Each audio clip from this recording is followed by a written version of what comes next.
Welcome to Mintel's Little Conversation podcast. Welcome to Mintel Little Conversation, where our experts bring you fresh ideas and new perspectives on how consumers eat, drink, shop, groom, and think. I'm Dana Macke, an associate director at Mintel, and today we're discussing the workplace preferences of the millennial generation. I'm joined by three Mintel analysts who are experts in the lifestyle space. We have Kristen Boesel from here in our Chicago-based U.S. office, Wong-Li in Toronto, and Duckett calling in from London. Good morning, everybody. Morning. Good morning. I wanted to start with what I think is the most interesting perspective here from millennials of how they are thinking about and achieving work-life balance. I wanted to start with a U.S. perspective because I know we just did a lot of relevant and recent research on millennials here in the U.S. Kristen, do you want to give us a little perspective on what work-life balance means for millennials? Yeah, I think a lot of technologies have enabled work to sort of blend seamlessly with life, which is in some ways good. But in other ways, you're kind of always on call. Like if your boss can send you a Slack message after hours, then are you really working or are you enjoying your life? But I think the idea, the perception of there being a balance is more there because you can leave the office at 5. You just might end up doing a little bit more work later on. But as we've seen in some of the data, I think millennials are cool with that because it's kind of who they are and they feel very tied to their jobs and their work as part of their identities. So they have work-life balance, even though they're working after hours, on their email all the time, on their phone. Do they feel like they're achieving this sense of balance? Some probably do, but then we've also seen an emergence of like this hashtag hustle culture and hashtag thank God it's Monday, and it's okay not to have the balance, that it's all work is fine because you're passionate about what you're doing, and that's all that really matters. When we asked millennials to rate people of their own age in relation to people of different ages, they identified younger adults and teenagers as being cool and creative, and then the older baby boomers are financially secure and family focused, and then millennials were all by themselves, just by like career focused. Like, we're not cool anymore, we're not financially secure, but we're career focused, and someday we'll get there. So they have this sense of hustle, and maybe they're enjoying it, or maybe that's just where they need to be right now. I wanted to talk a little bit across region about this sense of hustle, because it does seem like there's a little bit of millennial pride in that they're working harder than everybody else. Is that something you're seeing in Canada, Carol? For sure, actually, and it's interesting because we're seeing a parallel in Canada in that, the data really shows that millennials, for the most part, really do feel that they have a good work-life balance. But then when we dig into the data and we look at their lifestyles and things, we also see that millennials are the most likely to be struggling to get enough downtime. They're struggling for sleep. So they're really struggling in the realm of self-care. So I think there is this, there's definitely this hustle culture. We're living our lives on display. That's one of our Mintel trends. And it really talks about how, all aspects of our lives are on display literally nowadays. And what's happening is I think it's fostering this culture of, yes, I can have it all. And with millennials being at the life stage that they are, a lot of them are new parents, they really do think that they can do it all and they want it all, but at the same time, they're struggling to find that balance. So there's definitely pride in the hustle, but then there's also pride in being, I'm a mom, I'm a marathoner, and where's the balance? So. Yeah, I'm glad you brought up this concept of on display, because I think that really is at play here, because part of the millennial hustle is showing everybody else that you're hustling. Mm-hmm. So I think part of it is maybe a facade, but I'm also wondering, are millennials in denial? Are they achieving balance, or is this part of the show, Kristen? Yeah, I think to a certain point, they're justifying the lack of balance by performing their passion for their work, that it's worth it just because, I'm doing work I'm passionate about. I think speaking of Mintel trends, redefining adulthood is definitely an issue that millennials are grappling with, and where the traditional signifiers of being an adult, like home ownership or having kids, are definitely happening later for them. Right now, they feel like they can't afford those things, and so the way to be able to afford those milestones is to work hard now, and so they're kind of embracing where they're at right now. Now, I know that sometimes here in the US, when we talk about millennials, Kristen and I, it starts to get really dark really quickly because we talk about their financial situations and how they're really struggling to keep up and all of this. So before we go down that rabbit hole, I want to get Jack's perspective from the UK, if any of this is being reflected in what you're seeing. It is, yeah. No, this is very, very similar to what we have in the UK. We have, it's fascinating. It's just like Carol's look at the data. You've got 3/4 of millennials saying, yeah, I've got a good work-life balance, it's fine. And then they'll say, oh yeah, no, I do check emails in the evening though. And yeah, I probably work when I'm sick. And, there's times where I've worked on holiday, and you think, oh guys, that's not great from a work-life balance perspective, just to let you know. So that's definitely an equivalent we have here. It's hard to know what to do with that type of data if you're a glass half full, glass half empty type of analyst, because in some senses, as Kristen said, there's a real enjoyment in that. There's a showiness to being this work hard, this have this intensity about their lives. And I think in many ways we talk a lot about how social media is driving the experience economy, but actually I think it is this almost back and forthism between their intense working life and therefore their intense play life. I think there's a real stretching between those two poles. And actually where we're seeing millennials really embrace experiences and the wackier, the more unusual, the better, I think is them creating a polar opposite there. I'm working really, really hard. How do I take myself out of this environment? What can I do? So, they start zorbing at the top of the Empire State Building, or I don't know, crazy things that really, really bring to life their time they're not spending at work. So I think there's a bit of both things going on now. Yeah, we had a trend maybe 2 years ago here at Mintel, and it was called balance or bust. And that's what it was talking about, is about finding balance by vacillating between two extremes, which is just seems like a ridiculous way to find balance. But it was like, I'm going to work really, really, really hard, and then I'm going to do some extreme form of recreation, which I know is counterintuitive, but that was the way they were like achieving a middle ground. So I think maybe that trend is still happening, even though we're not talking about it as much. But something else that I wanted to touch on is this a millennial thing? I mean, we've been talking about social media and the ability to access your work email on your phone. Is this a millennial thing, or is this something that everybody is now being forced to reckon with, I guess, across generations? Well, I think it's definitely something that it's affecting all generations. I can't say it's specifically millennials. I mean, it'll be even more so for the Gen Zs coming up, especially now in a time where, I think, we're talking about finding balance, but the role of the home itself is changing. The role of workplaces is changing. And what I mean by that is, if you think about it, more people working from home means, home is not just a place of rest anymore. There's also people who are renting out their homes for Airbnb. So it's now a place that you're making income.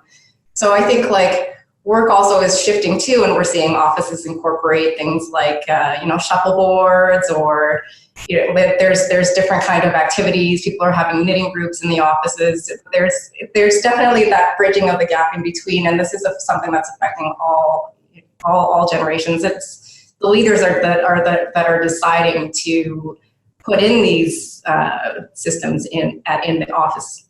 I feel like that was almost a shot across the bow to the U.S. office over from Toronto, because we both have shuffleboard in our office as well as a knitting group. I don't know if, Carol, if you were aware of that. If you were, I think that was definitely you were calling us out here. I didn't know that. But yes, we are seeing that.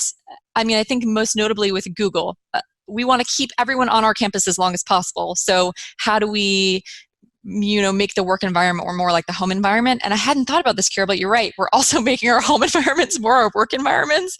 So I think there's so much blurring. How do you even create a sense of balance? Yeah, it's less the two dramatic extremes and more of just kind of a blending of everything together, like the emergence of the leisure trip, where you're on a business trip, but then you add on a day and that becomes your vacation. Same idea as like getting your dry cleaning done in the office kind of thing.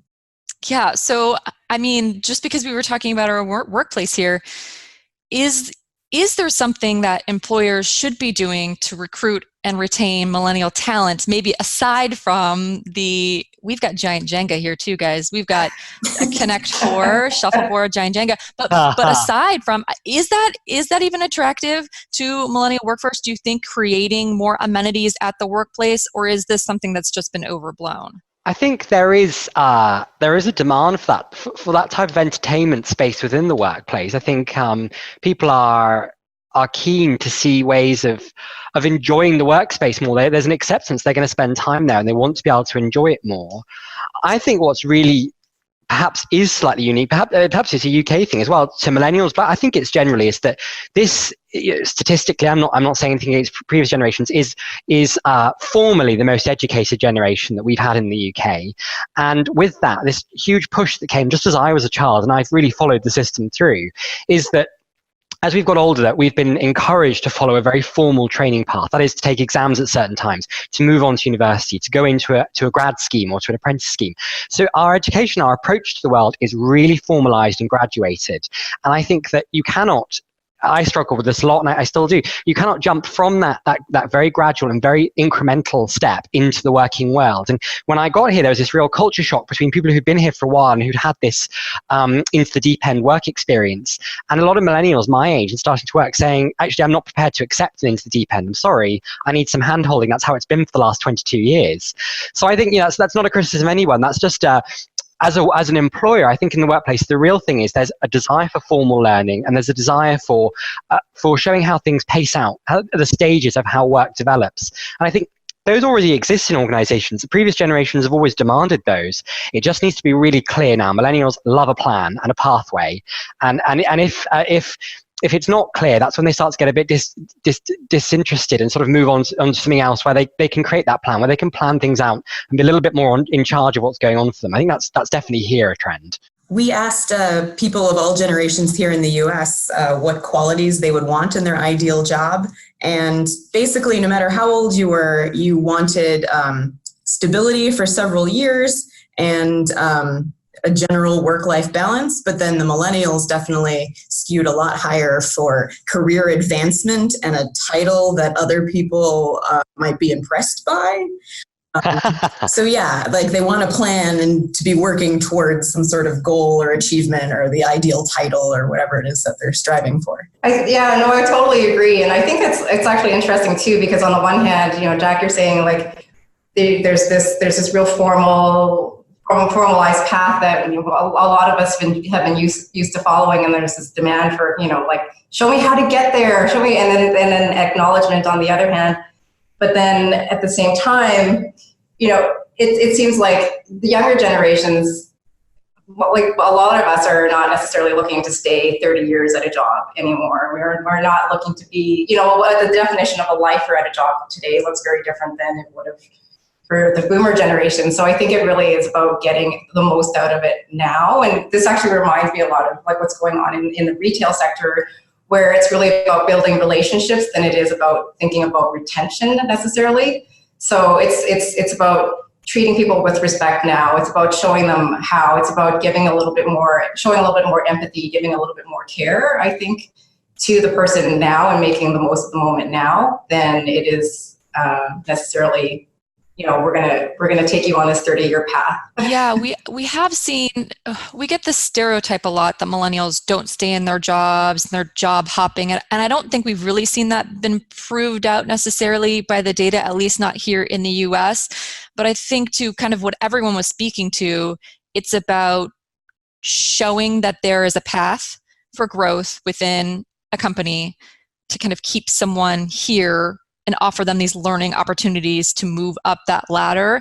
But I also think there's not a very straightforward path anymore. There is no ladder anymore. People are moving laterally. People are going from different business units. So I think it is a little muddled because I feel like millennials are more likely to want to create their own path. So I don't know how open they are to the being directed rather than giving them the option to have some self-direction. And kind of the reason I'm leaning towards that as well is Kristen mentioned the research here in the US about the ideal job. And I think, Kristen, correct me if I'm wrong, but I think one of the things that millennials and the younger generation, Generation Z, was interested in is this like passion and purpose. They want to be working toward a goal that isn't just retirement, like 30 years down the line. They want to be working for something larger than themselves. And I think in this sense, the self-directed option works really well for millennials because they can find something they love about their job. Okay, it gives me an opportunity to volunteer, or I'm working toward improving my credentials, or whatever it may be, and that gives them something to rally around. Kristen, can you maybe speak to, was there generational differences here in the terms of where passion and purpose was important to millennials, or is this something that everybody wants? It was especially important to Gen Z adults, which Mintel defines as age 18 to 24. So they're not as established in the workforce yet. But yeah, definitely like their number 3 thing on the list was work I'm passionate about. And like the majority said it was a must have. But then you get to the millennials, which we define as 25 to 42. And they want work they're passionate about, but like the ability to advance and especially for the older millennials to have flexible working hours and more flexibility so that maybe they can get home to their families. Those seemed a little bit more important once they have some perspective and they've been working for a little bit. But yeah, definitely work I'm passionate about is considered a must-have for at least, 53% of millennials, that it was something they would require in any job that they had. So if this is more important to younger generation, Gen Z, or maybe even younger millennials, is this naivete? Is it just idealism? Or is this something employers should be really taking seriously about, is like, we need to refocus on our mission and our vision because this is what young employees want? Or is this just, well, they're young and they'll grow out of that once they start getting a paycheck? No, I think it's something that employers really do need to pay attention to, because I do think it's something that, yes, while it's younger people that are following their passions, we do see now there's more seniors that are going back to work and working part-time just to keep following their passions and keep finding meaning in their lives. I don't know if it might be related to that on display trend where we're all trying to live our lives to the fullest, whatever that means, and whatever we choose to put on social media is what other people see. But I mean, I think that does drive a sense of, I need to live my life with meaning and purpose, and I want to do something that's interesting and meaningful. I was thinking about, again, Carol, bringing up this on display trend in terms of, you said something akin to living our best lives, which I just, to pick up on another phrase that's overused, I just can't. I just can't living our best lives anymore, because I feel like, particularly among millennial generation, there's so much pressure to be doing everything all the time very well. I look great, I feel great, I eat great, I am on vacation, I'm also at work, I have a job I'm passionate about. I feel like it's just too much. When are we going to reach this tipping point where we're not trying to achieve our best lives anymore?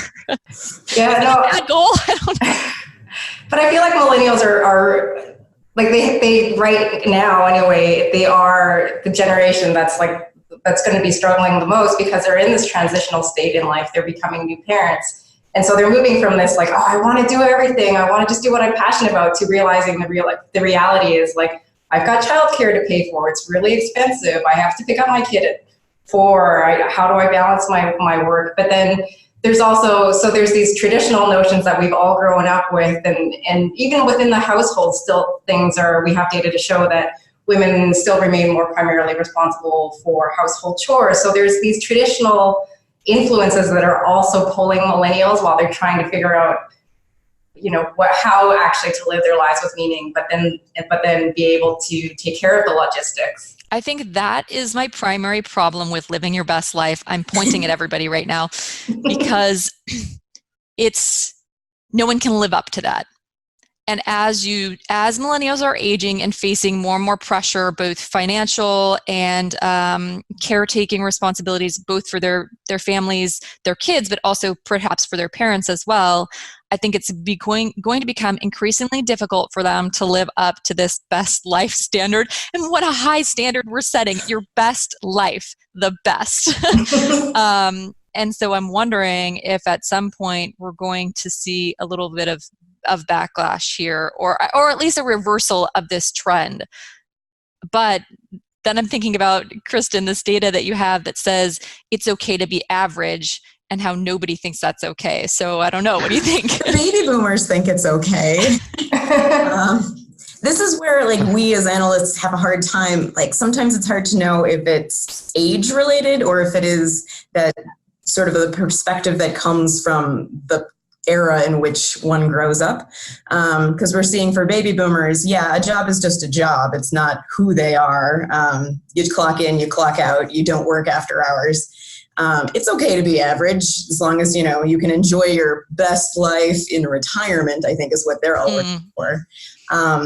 But the millennials have grown up with, being on display and to Jack's point, sort of optimize, you go to school and you have to pass these tests and you have to be the best at everything. And that's the only way you're going to be able to get ahead. And then when all these perfectionists get out into the workforce, they're all, competing with each other. And if you can't win at work, then you can win by living your best life. Because everyone gets a trophy. Yeah. So absolutely. In the UK, we talk a lot about burnout, millennial burnout. It's a major interest here. And I think that, if we try and think, they say don't put all your eggs in one basket. I think that millennials are putting a lot of eggs in a lot of baskets. I think to take that analogy a bit further, there's so much going into every part of them of their lives that something's got to give. And I would suggest that, to take back on Dana's point there, that work seems like the one that might have to give first. The reason being is that there are aspects of that are out of their control. It's relying on a very competitive workforce. Not just the UK, but the areas are diversifying in ways we've never seen before. Huge entries into the workforce that makes it ever more competitive. The education sphere, as they become more international, as we're competing against a huge range of skills and different skill types now.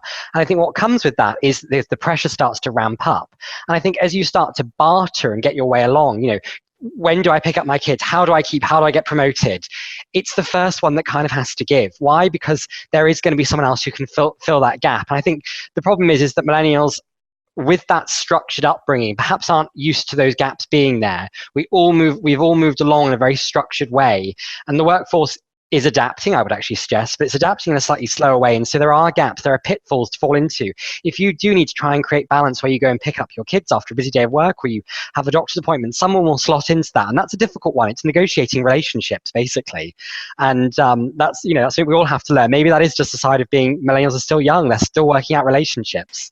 But here's what I think is the fundamental problem with the concept of taking your foot off the gas in the work sphere, is that what we see is millennials are using, at least in the US, millennials are using their careers and their jobs as a way to define themselves and to present their own personal brand. So if you start to back off of that, then what do you have? I mean, identity, millennial identity is a huge topic. And if your identity comes from your job and you lose your job, that is a problem. That's always been a problem. But I think let's take a positive here, shall we? Because it's a bit depressing. Millennials are a really adaptable generation. They're really good at moving with the times, adapting to what's next, moving along with things. I do think that what we see is constant reinvention for millennials, and the way that, they were taught by Madonna, the grand millennial. She gave us good lessons on how to reinvent oneself. And the reality is that millennials follow that path. If the job's not working this way, how do I move on? That's perhaps that's where this reputation of moving on comes from. I need this to work for brand me. So how do I find a job where I can have kids? Look, this job's not working, so maybe I go self-employed. Maybe I create a business of my own to balance my life. Millennials will adapt. I think that's the great area of praise for this generation. If something isn't working for them, they will find a way to make it work for their lifestyle. I think that's a huge positive. And actually employers, to take it back to what Carol's saying, that's a huge opportunity for them. You want an adaptable workforce that will go with things. You can say to them, look, will you go and work in the Chicago office for a period? Will you go work here? and they'll make it work in a way that perhaps in the past we wouldn't have seen. That's what's hopefully going to create better equality in the future. This ability that millennial women are saying, look, I don't want to give up my career because I've had children. We can make this work better, actually. We don't need to do that. I can go get a job and we can balance this. If you're not interested as an employer, someone else will be. I think that's a huge positive. That's a great point. Go ahead, Carol. No, it just reminds me of the trend that we have here called challenge accepted, where consumers today are really pushing themselves beyond their personal limits. But this isn't something that just applies to consumers. Like Jack said, this is something that employers have to do too, to look at how they can best support their workforce to try on different challenges, to try on different job roles or maybe different locations to see what will work best for them and what will keep them happy. It's something that we as a society actually have to be striving for is that adaptability and then adjusting for people to be adaptable. I think Jack's absolutely right. So as much as I tried to bring this conversation to a grinding halt with my very depressing views on millennial work-life balance, I think this is a really good and positive note to kind of wrap it up on, and actually something I hadn't considered, adaptability. And I took a note here because I do think that's something we can explore further. But I wanted to just bring it to a close in recapping some of the trends that came out of this conversation, because it wasn't something I'd planned on talking about coming in, but 3 of the trends that really we hit on today in our conversation about millennial work-life balance were on display. The concept that our lives are not just the physical and the tangible, but you also have this digital persona that you're nurturing in the online space. And this is particularly relevant for really all consumers, but consumers under the age of 45. So that would be millennials and Generation Z. The second trend that I've revived from the dead is balance or bust, which was a trend 2 years ago, but thinking about all the different ways people are creating balance in their lives, whether or not that's through moderation, which we're seeing less of, or through balancing different extremes and taking a little bit of each of these extremes to create a little basket of balance. And then the third one is the one that Carol just mentioned, challenge accepted, which we don't talk a lot about here, but I love this idea. It's about people stepping up to what the opportunity presents them. And I think talking about adaptability really works in this context of challenge accepted. So I think those are 3 key Mintel trends that we really pulled out of this conversation. Thanks for listening, everybody. Make sure you subscribe, rate, and review this podcast on iTunes or wherever you get your podcast content. We'll be here next week with another episode of Little Conversation.